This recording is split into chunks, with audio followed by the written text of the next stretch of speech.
आपण कोनांचे प्रकार पाहिले होते. हा किती अंशाचा कोन पाहिला होता आपण? 360 अंशाचा कोन. आणि याला आपण काय कोणता कोन म्हटलं होतं? कोणता कोन? पूर्ण कोन. हो ना, कंप्लीट अँगल. बरोबर. पण ह्याला आपण काय म्हणतो? वर्तुळ किंवा इंग्लिशमध्ये आपण म्हणतो सर्कल. ठीक आहे. आपण हे कसं काढलं? ह्या बिंदूपासून हे पूर्ण अंतर कसं आहे? समानच आहे. ह्याला कमी जास्त केलं नाही. ह्याला काय म्हणायचं मग आपण? वर्तुळ केंद्र किंवा सेंटर ऑफ द सर्कल. काय म्हणायचं? वर्तुळ केंद्र. कशाला? किंवा सेंटर. ठीक आहे. आता ह्या सेंटर पासून वर्तुळावरचा कोणताही बिंदू किंवा असा प्रत्येक बिंदू एवढ्या अंतराला आपण काय म्हणतो? त्रिज्या. काय म्हणतो? त्रिज्या. म्हणजे आपण कंपास मध्ये आपल्या चाक मध्ये जेवढं अंतर घेतलेलं असतं वर्तुळ काढायला, त्या अंतराला काय म्हणतात? त्या रेषाखंडाला काय म्हणायचं? त्रिज्या किंवा रेडियस. ठीक. हीच जर त्रिज्या इकडे परत पूर्ण वाढवली आणि ही सरळ रेषाखंड घेतला, म्हणजे बिंदूवरील वर्तुळावरील दोन बिंदू एकमेकांना कुठून जोडले? सेंटर मधून. वर्तुळ केंद्रातून जोडलेल्या रेषाखंडाला काय म्हणतो आपण? व्यास. म्हणजे डायमीटर. ठीक आहे. समजा आपण ह्याला म्हटलं O आणि ह्याला म्हटलं A, तर त्रिज्या काय झाली आपली? OA. ठीक.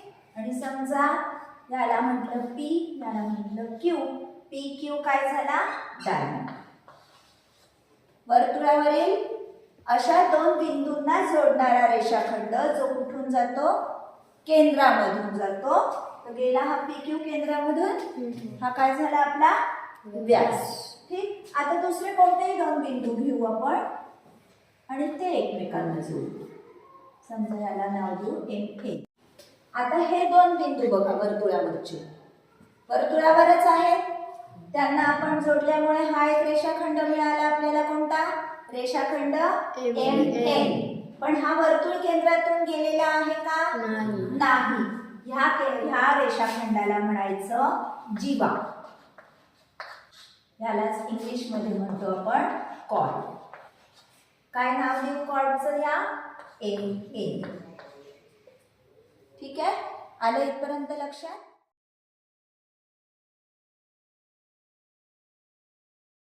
ह्या जीवा MN मुळे, कॉर्ड MN मुळे या वर्तुळाचे दोन भाग पडलेले दिसत आहेत. कोणते कोणते? हा एक भाग आणि हा एक भाग. ठीक आहे. समजा याला इथे आपण एक बिंदू घेऊ X, इथे घेऊ Y. तर ह्या भागाला काय म्हणायचं? हा जो भाग आहे ह्याला म्हणायचं लघु. लहान दिसतोय हा? लहान दिसतोय, याला म्हणू आपण लघुकंस. ठीक आहे. त्याला इंग्लिश मध्ये म्हणायचं मायनर आर्क. यांना काय म्हणायचं? दोन भागांना आर्क म्हणायचं. हा लहान दिसतोय म्हणून मायनर आर्क, हा मोठा दिसतोय म्हणून विशाल कंस. इंग्लिश मध्ये मेजर आर्क.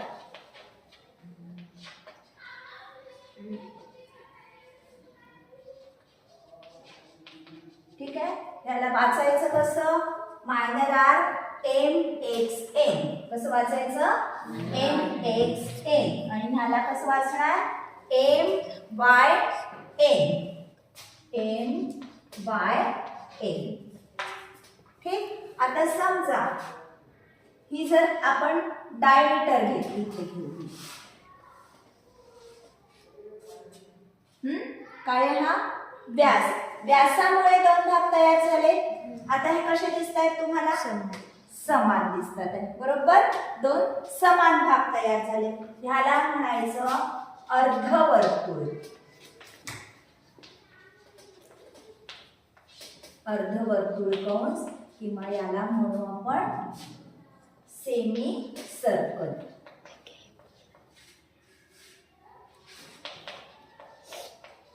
ठीक, दोन सेमी सर्कल तयार झालेले आहेत इथे, MXN आणि MYN.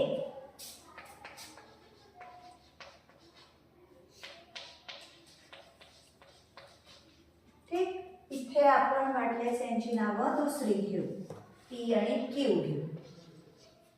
काय होईल मग इथे PXN आणि PXQ आणि YQ. ठीक आहे, आता हे समजा पूर्ण क्षेत्र आहे. काय आहे हे पूर्ण वर्तुळ क्षेत्र आहे. या क्षेत्राचे सुद्धा दोन भाग तयार झाले. आधी आपण फक्त काय पाहिलं, हे कंस पाहिले. ठीक आहे, आता आपण पूर्ण क्षेत्राचे दोन भाग झाले त्याच्यामुळे. या जीवामुळे सर्कलचे तर झालेच आहे, पण हा जो पूर्ण वर्तुळ क्षेत्र कशाला म्हणायचं, या पूर्ण भागाला वर्तुळ क्षेत्र म्हणायचं आणि फक्त ह्याला काय म्हणायचं, वर्तुळ. ठीक, छोटा दिसतोय हा, हे क्षेत्र छोटं दिसतंय वर्तुळ क्षेत्र, आणि हे वर्तुळ क्षेत्र कसं दिसतं आहे, मोठं दिसतं आहे. ठीक आहे, तर ह्याला म्हणायचं वर्तुळखंड, आणि हा लहान आहे म्हणून लघु वर्तुळखंड. काय म्हणणार, लघु वर्तुळखंड. ह्यालाच इंग्लिश मध्ये आपण म्हणणार मायनर सेक्टर. काय म्हणणार, मायनर सेक्टर. आता ह्याला वाचणार कसं, तसंच MXN. आणि मोठा कोणता, विशाल वर्तुळखंड कोणता, त्याला कसं वाचणार, MYN. त्याला काय म्हणणार इंग्लिश मध्ये, विशाल आहे म्हणून मेजर सेक्टर. पूर्ण क्षेत्राला काय म्हणायचं, वर्तुळखंड किंवा सेक्टर. काय काय कोणता आहे, MYN. ठीक आहे, आलं इथपर्यंत लक्षात.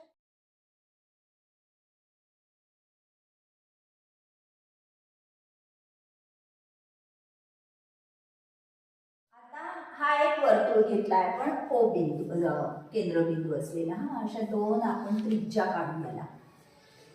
ठीक आहे, ह्या दोन रेषांमुळे हा आपल्याला दोन त्रिज्या मिळाल्या. कोणत्या कोणत्या त्रिज्या वाचा, OA आणि OB. आणि इथे काय तयार झालेला दिसतोय तुम्हाला, कोन तयार झालेला दिसतोय, हो ना, लघु कोन आहे. तो कसा कोन आहे, लघु कोन आहे. ठीक आहे, त्याचा शिरोबिंदू कोणता आहे कोणाचा, वर्तुळाचं केंद्र. अशा कोनाला काय म्हणायचं, केंद्रीय कोन. काय म्हणायचं, केंद्रीय कोन. ह्यालाच सेंटर मधून गेला आहे म्हणून काय म्हणू आपण, सेंट्रल अँगल. इंग्लिश मध्ये काय म्हणू, सेंट्रल अँगल. कसं वाचणार याला, अँगल AOB. काय म्हणणार, अँगल AOB. आता ह्याच्यामुळे पण इथे एक कंस तयार झालेला दिसतोय, लघु कंस. लघु कंसही तयार झालेला दिसतो आहे. ह्याला आता जे आपल्या या केंद्रीय कोनाचं माप असेल, म्हणजे समजा आता हे 60 डिग्री असेल, तर ह्या कंसाचं माप सुद्धा किती असणार, लघु कंसाचं माप 60 डिग्री.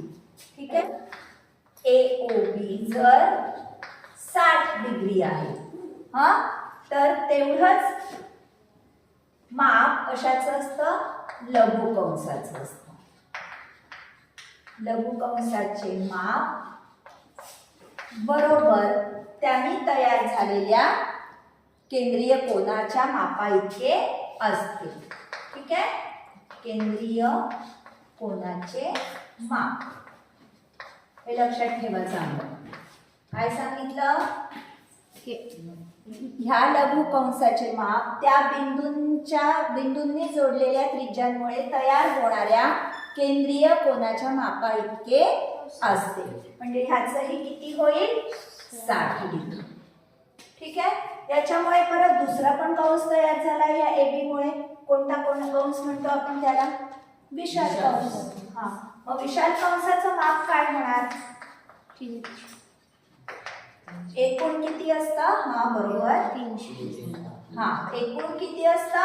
360. मग जर हा 60 आहे तर आता हा काढायला काय करावं लागेल आपल्याला? 360 वजा 360 मायनस 60 इतकं अंश या विशाल कंसाचं असणार. ठीक. आणि हे लक्षात ठेवायचं की लघु कंसाचं माप हे नेहमी 180 पेक्षा कमी आणि विशाल कंसाचं माप नेहमी 180 पेक्षा जास्त. कारण अर्धवर्तुळ कंसाचं काय असणार माप? सांगा मग. 180. अर्धवर्तुळ कंस कशामुळे तयार होतो? डायमीटरमुळे. बरोबर. समान दोन भाग करतोय वर्तुळखंडाचे, पूर्ण वर्तुळाचे, वर्तुळ क्षेत्राचे समान दोन भाग करतोय. म्हणजे अर्धवर्तुळ कंसाचं माप हे नेहमी किती असणार? 180. ठीक आहे. हे नेहमी 180 पेक्षा लहान. ठीक आहे. असं लिहू आपण. लघु कंसाचे माप हे नेहमी 180 पेक्षा कमी आणि विशाल कंसाचे माप नेहमी 180. ठीक आहे. राहील एवढं लक्षात.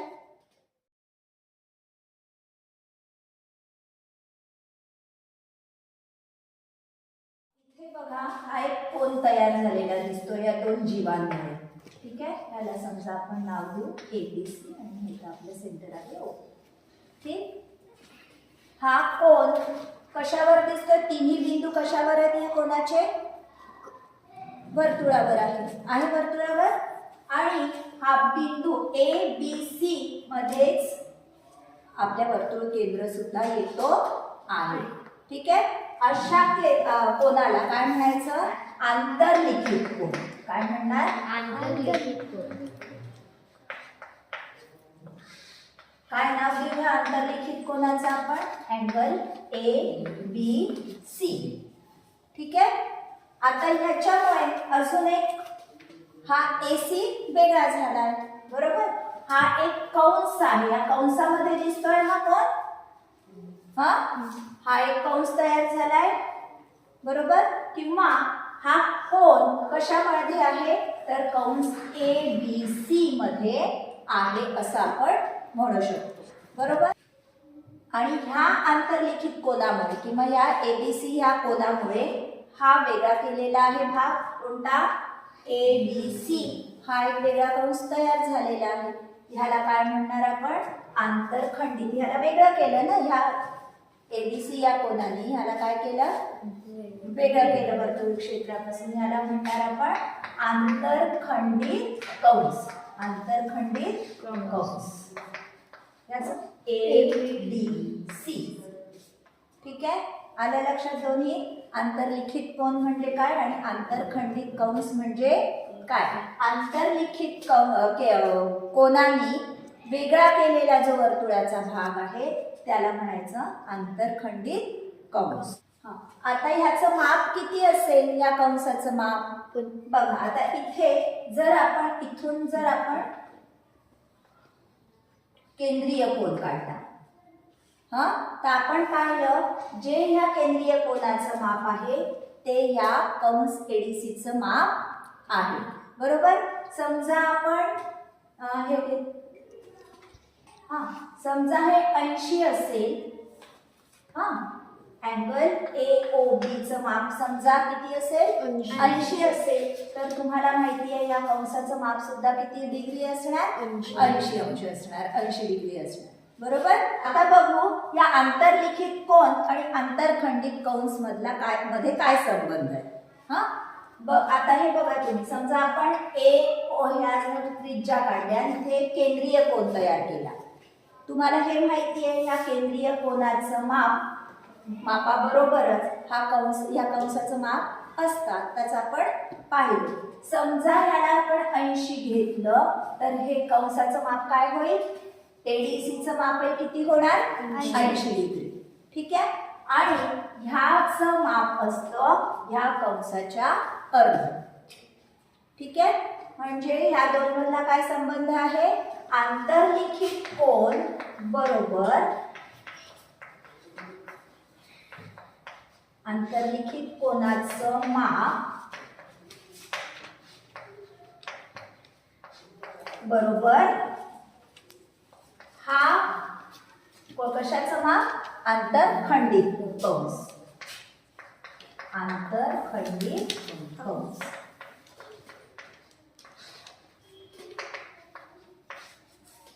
ठीक आहे. काही लक्षात? मग आता सांगा मला याचं माप किती असेल? जर ह्या केंद्रीय कोनाचं माप 80 असेल तर एबीसीचं माप किती होईल? 40. ठीक आहे. या गोष्टी लक्षात ठेवा. आता तुम्हाला हे समजलंय की आंतरलिखित कोनाचं माप हे आंतरखंडित कोनाच्या कसं असतं? 1/2 किंवा अर्ध असतं. आता समजा हाही एक आंतरलिखित कोन दिसतोय तुम्हाला, बरोबर? कशामुळे तयार झालेला आहे? एबी काय आहे? केंद्रातून चाललाय म्हणजे काय आहे? एबी या वर्तुळाचा व्यास, हा, किंवा आपण इंग्लिश मध्ये काय म्हणतो त्याला? डायमीटर. ठीक आहे. आता तुम्हाला हे माहिती आहे की बाई ह्या सेमी सर्कलचं माप किती आहे? किती असणार? सेमी आहे, अर्धी आहे, बरोबर 2 आहे 180. बरोबर. ह्या कंसाचं माप ह्या केंद्रीय कोनामुळे हा आंतरखंडित कोन झाला. हा, ह्या आंतरखंडित कोनाचं माप किती आहे? 180. आणि आपण काय म्हटलं की त्या आंतरलिखित कोनाचं माप याच्या किती असतं? अर्ध. ठीक आहे. मग आता ह्या कोनाचं इथे समजा आपण हे लिहू. AMB कोनाचं माप किती असणार? 180 च्या अर्ध 90. हे लक्षात ठेवायचं नेहमी. डायमीटरमुळे तयार होणारे जेही डायमीटरवरच्या म्हणजे व्यासावरच्या बिंदूंमुळे तयार होणारे जेही आंतरलिखित कोन असतील, कुठेही असू दे, ठीक आहे, इथे असू दे, इथे असू दे, त्या कोनाचं माप, त्या आंतरलिखित कोनाचं माप नेहमी किती असतं? किती असतं? नेहमी 90. ठीक. राहिले लक्षात?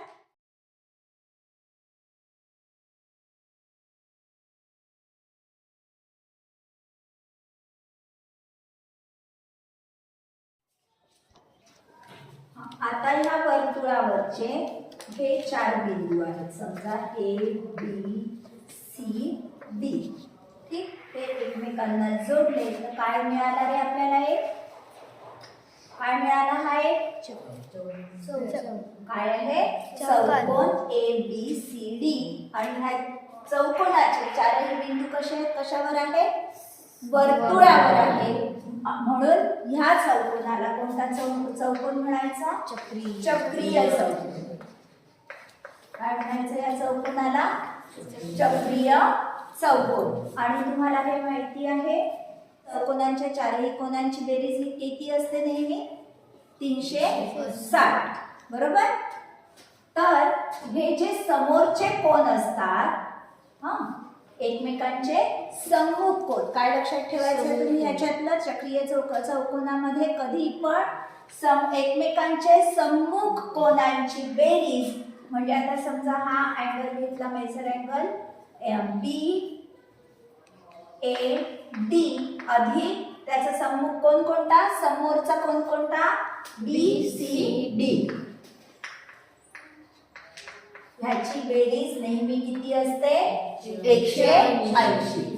हा एक कोन घेतला समजा ABC, ह्याचा सम्मुख कोन कोणता होईल? वाचा. CDA.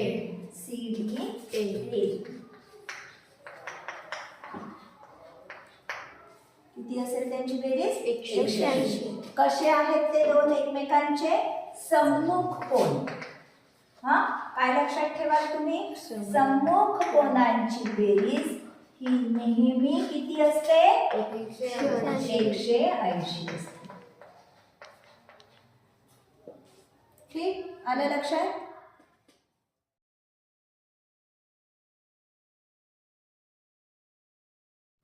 व्हिडिओ आवडल्यास नक्की लाईक, शेअर आणि कमेंट करा.